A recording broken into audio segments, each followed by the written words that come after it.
128 की पावर 1/7 को दोस्तों हल करके बताना है। तो देखिए इसे कैसे सॉल्व करोगे। सबसे पहले दोस्तों क्या करना, आप 128 के गुणनखंड कर लेना। ठीक है, चलिए गुणनखंड करते हैं इसके 128 के। 2 छिंग 12, 2 चौको 8, 2 तिहाई 6, 2 दूनी 4, ये फिर 16 बार जाएगा। 2 का भाग 16 में देंगे तो 8 बार, 2 का भाग 8 में देंगे तो 4 बार, 2 का भाग 4 में देंगे तो 2 बार, और 2 का भाग 2 में देंगे तो 1 बार। ठीक है, अब दोस्तों आपको क्या करना है, 2 काउंट करने हैं, कितने 2 हैं। ठीक है, 1 2 3 4 5 6 7। तो दोस्तों क्या हो गया, 128 की जगह हम क्या लिख सकते हैं, 2 की पावर 7 के ऊपर पावर है 1/7। ठीक है, सबसे पहले आपको 128 के गुणनखंड कर लेना है, हमने कर लिए। ठीक है, क्या आया दोस्तों, 2 की पावर 7 आया, उसके ऊपर पावर दोस्तों 1/7 है। दोस्तों हम अच्छे से जानते हैं, अगर किसी भी संख्या के ऊपर पावर होती है, यानी कि आप ये समझ लो, अगर पावर के ऊपर पावर है, पावर के ऊपर पावर हो, तो दोनों की गुणा करो आप। ठीक है, दोनों की गुणा करो। ठीक है, तो भाई 7 के ऊपर पावर क्या है, 1/7, इनकी गुणा कर दो दोस्तों। 7 गुणा 1/7, 7 से 7 कट गया दोस्तों, 2 की पावर 1 बच गया। 2 की पावर 1 का मतलब दोस्तों क्या होता है, 2 ही होता है। ठीक है, समझ में आ गया हो दोस्तों। इस तरीके से आपको फॉलो करना है। पहले गुणनखंड किए, 128 का मतलब होता है दोस्तों 2 की पावर 7, फिर पावर के ऊपर पावर है, इन दोनों की गुणा कर दी हमने दोस्तों। 7 से ऊपर नीचे काट सकते हैं अगर सेम नंबर है तो। ठीक है, 2 की पावर 1 बोलिए या फिर 2 बोलिए, बात एक ही है। ठीक है, तो हमारा आंसर 2 आ गया। ठीक है दोस्तों, यदि रूट में दिया है 1 + 104/625 इक्वल 1 + x/25 में x का मान हमें बताना है। ठीक है दोस्तों, चलिए करते हैं। सबसे पहले दोस्तों क्या करिए, आप इनको जो रूट के अंदर है इन्हें सॉल्व करिए दोस्तों। चलिए करते हैं, रूट लिख लीजिए। 625 का नाम 625।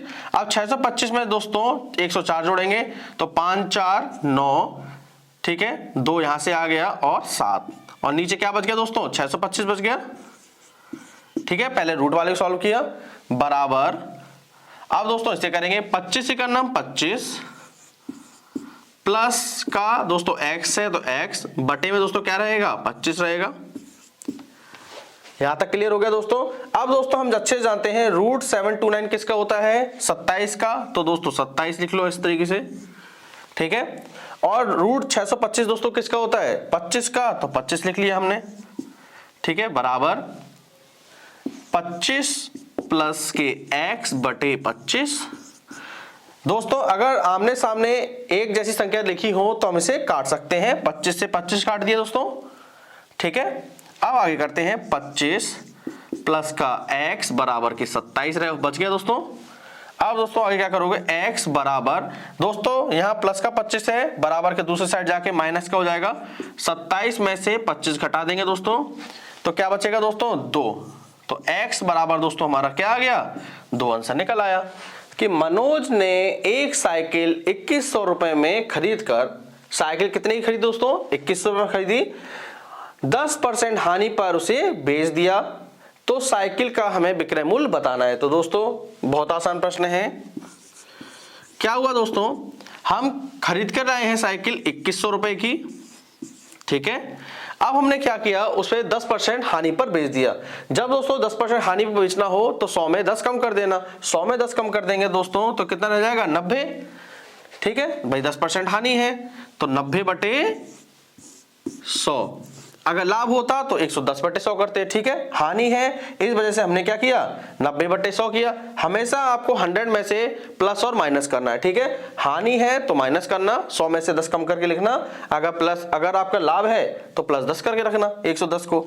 अब दोस्तों काट लेते हैं, 2 जीरो से दोस्तों 2 जीरो गए। अब क्या बच गया, यहां से 21 बच गया और यहां से 90 बच गया। आप गुणा कर देते हैं, 9 एक नाम 9, 9 दूनी 18 और यहां से 0, 1890 रुपए। चक्रीय चतुर्भुज का एक कोण दे रखा है दोस्तों 38 डिग्री का। तो दोस्तों पूछ रहा है हमसे उसके सामने का कोण क्या होगा। तो दोस्तों एक बात हम जानते हैं, नोट करके लिख लीजिएगा, चतुर्भुज के आमने सामने, चतुर्भुज के आमने सामने के कोण का योग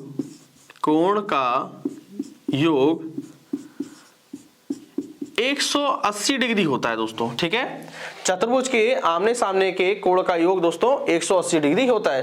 दोस्तों एक कोण 180 देखिए दोस्तों, एक कोण 38 डिग्री है तो दूसरा कोण आसानी से निकल आएगा। कैसे निकालेंगे दोस्तों? माइनस करके 180 में से 38 को माइनस कर लो। ठीक है, 10 में से 8 गया 2, 7 में से 3 गया 4 और यहां से बच गया दोस्तों 142 डिग्री। हो गया दोस्तों क्लियर। अगर हमें एक कोण पता है दूसरा कोण निकाल लेंगे।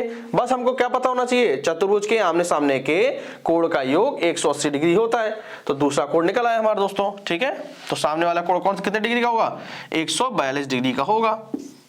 किसी वस्तु को 800 रुपए में खरीद कर 900 रुपए में बेच दिया तो लाभ परसेंटेज दोस्तों हमें बताना है। चलिए करते हैं दोस्तों। कोई चीज हम खरीद रहे हैं कितने की? 800 की, और 900 रुपए में हम उसे बेच दे रहे हैं तो लाभ कितने का हुआ दोस्तों? 100 रुपए का लाभ हुआ। तो दोस्तों लाभ निकाल सकते हो आप विक्रय मूल्य में से, यानी कि बेचे हुए मूल्य में से। ठीक है, क्रय मूल्य को हटा दो तो दोस्तों क्या निकल आया? 100 रुपए लाभ। ठीक है, अब दोस्तों आगे पढ़ेंगे। दोस्तों हमसे कह रहा है लाभ परसेंटेज बताना है, तो दोस्तों लाभ परसेंटेज का फॉर्मूला हमें पता होना चाहिए। लाभ परसेंटेज का फॉर्मूला होता है दोस्तों लाभ बटे क्रय मूल्य, यानी कि खरीदा हुआ मूल्य, गुणा 100। अब दोस्तों लाभ देखिए कितने का है? लाभ है दोस्तों हमें 100 रुपए का, तो लाभ की जगह 100 रख दो। क्रय मूल्य मतलब खरीदना, खरीद कितने की रहे दोस्तों? 800 की, तो 800 नीचे रख दो, गुणा 100 कर दीजिए। 2 जीरो से 2 जीरो गए। अब दोस्तों आगे कर लेते हैं इसे। 4 दूनी 8, 4 पंचे 20 और 4 दूनी 8। तो दोस्तों यहां से हो गया, ऊपर बच गया 25 और नीचे बच गया 2। अब 2 का भाग दोस्तों 25 में देंगे तो कितनी बच जाएगा दोस्तों? 12.5। तो दोस्तों लाभ परसेंटेज में पूछा है तो 12.5% का हमें लाभ होगा। ठीक है दोस्तों, समझ में आ गया?